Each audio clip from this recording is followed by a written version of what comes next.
Umar paling tahu tentang Nabi dibandingkan dengan kita. Utsman paling dekat dengan Nabi dibandingkan dengan kita. Menikahi dua putrinya, dijamin masuk surga oleh Nabi. Ali menikahi putri yang sangat disayangi, Fatimah Az-Zahra. Umar anaknya dinikahi oleh Nabi. Antum tidak menikah dengan putri Nabi, ya kan? Tidak lebih dekat dengan Nabi. Bagaimana bisa memahami hadis lebih daripada Umar?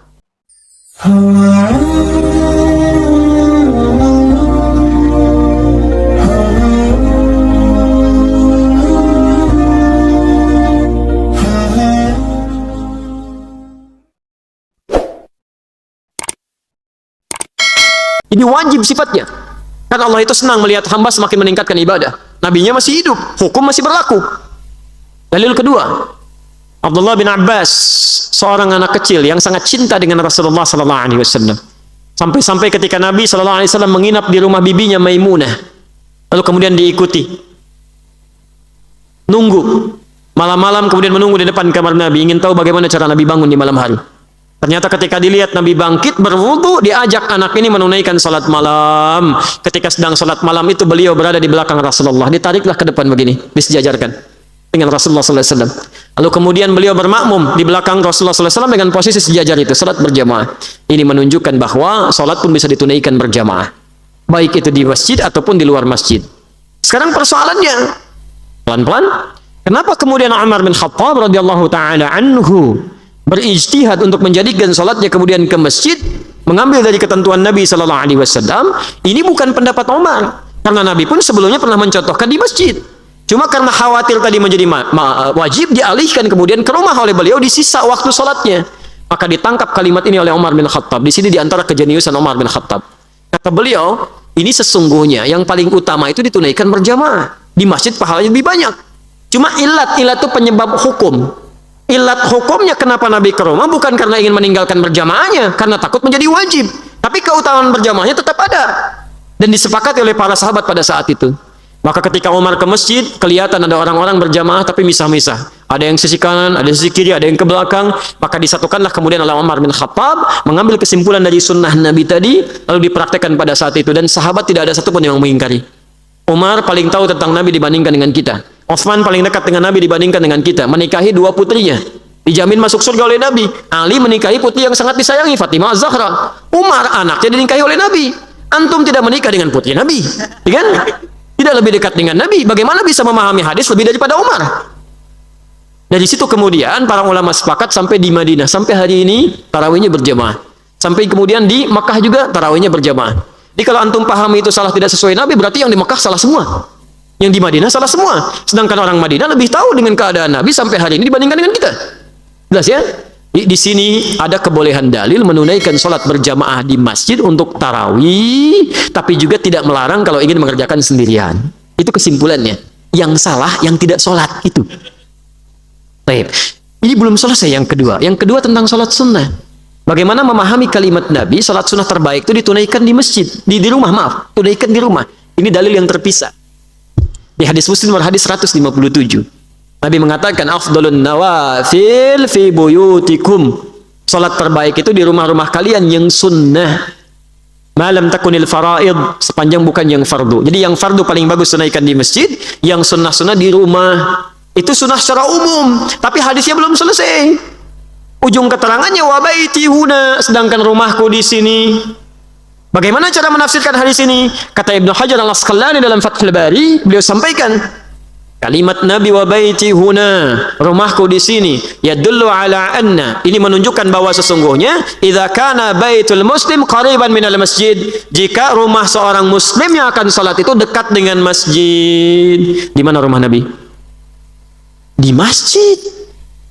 Rumah Rasulullah SAW, salat sunnah di situ. Begitu Bilal qamat, beliau keluar karena rumahnya dekat dengan masjid.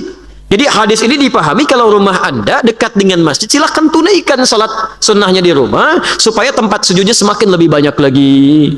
Tapi kalau rumah antum di Banjarbaru, ada kajian di sini subuh, salat sunnahnya di sana, nyampe sini kapan? Itu yang agak susah gitu kan. Apalagi saya mau ke sini kajian salat sunnahnya di sana dulu, nyampe ke sini ya kesiangan. Gak nyambung kan? Nah, di sini yang disebut dengan ilat dalam hukum fikih. Sebab fikihnya apa? Dari ilat itu baru dipahami. Di membaca hadis itu tidak harus langsung dibaca terjemahannya, tapi ada turunan-turunan ilmunya. Apalagi kalau sudah bicara ilat. Apa babi hukumnya? Haram. Haram mutlak, kecuali dalam kondisi darurat. Mutlak haramnya, tapi kalau Anda misalnya sedang ke tempat yang terasing, di hutan, tidak ada makanan-makanan seperti ayam, yang ada cuma babi. Kalau Anda nggak makan itu, Anda bisa meninggal. Maka apa hukumnya makan babi? Tidak bisa juga, babi besar begitu. Halal daging babinya, sebagian diambil, dimasak, kan baru Anda ambil untuk sekedar menutup rasa lapar, bukan mengenyangkan. Tapi kalau Anda sudah keluar dari situ menemukan ayam, maka babi tidak boleh dimakan lagi. Tidak boleh. Nah, sekarang saya mau tunjukkan sedikit tentang hukum ilat. Apa hukumnya makan ayam?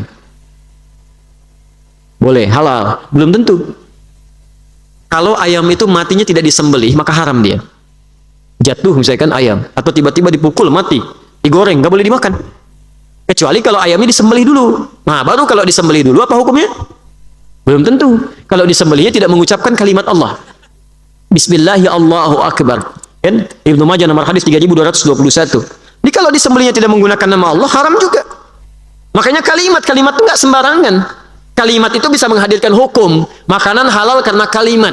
Nikah halal karena kalimat. Antum masuk Islam karena kalimat. Makanya ketika antum mengucapkan kalimat yang salah, akidah bisa salah. Misal, di kepercayaan yang lain, bukan yang ada di Indonesia, ya. Misal, ada perayaan namanya perayaan nakal, misalkan. Antum katakan selamat nakal. Itu bukan di Indonesia, ya, di tempat yang lain. Antum ucapkan, itu nggak bisa, karena itu kalimat. Kalimat, makanya keluar fatwa. Bahkan sebelum MUI mengeluarkan fatwa, kita tetap toleransi dengan saudara-saudari kita. Tidak boleh kita mengganggu kalau sedang ibadah. Tapi toleransi itu tidak harus menjadikan semua yang dikenakan diikuti, tidak. Itu toleransi tingkat tinggi. La ikraha fid din, Quran surah kedua ayat 256, posisi paling kiri sebelah bawah. Jangan maksa orang dalam agama. Jadi nggak boleh. Misal kemarin ada ya tetangga Anda misalnya Kristen sedang di gereja ibadah, nggak boleh di sweeping ke gereja, hentikan ibadah, itu nggak boleh, itu dosa. Melanggar ketentuan Quran. Lakum dinukum waliyadin, silakan bebas. Anda ibadah, terserah Anda. Saya ibadah, kita berdakwah saja dalam kebaikan. Nggak boleh paksa. Tapi juga jangan ikut-ikutan untuk dikenakan hal-hal yang melekat pada ketentuannya, termasuk mengucapkan kalimatnya. Itu sudah keluar fatwa. Dulu Kiai Haji Muhammad Hashim bin Ash'ari Khadratus Syekh, pendiri Nahdlatul Ulama, tanggal 31 Januari 1926, menulis 19 kitab. Kitab keduanya Risalah Ahlus Sunnah wal Jamaah. Silahkan dilihat di halaman ke-14, paragraf yang pertama, baris ke-4 sampai baris ke-7, posisinya paling kanan sebelah atas. Itu sudah keluar fatwa. Wa qalat fil anwari, dan dikatakan dalam kitab Al-Anwar, wa yaqta bi takfiri, cukup seorang dianggap ingkar. Siapa orang ini? Wa kullu fa'ilin fi'lan, setiap orang yang melakukan perbuatan yang nyata-nyata, la yasduru illa bil kafir, tidak bersumber kecuali dari orang yang non muslim, kemudian ikut-ikutan kasujudi lis salib, seperti ikut kepada salib ibadah maksudnya.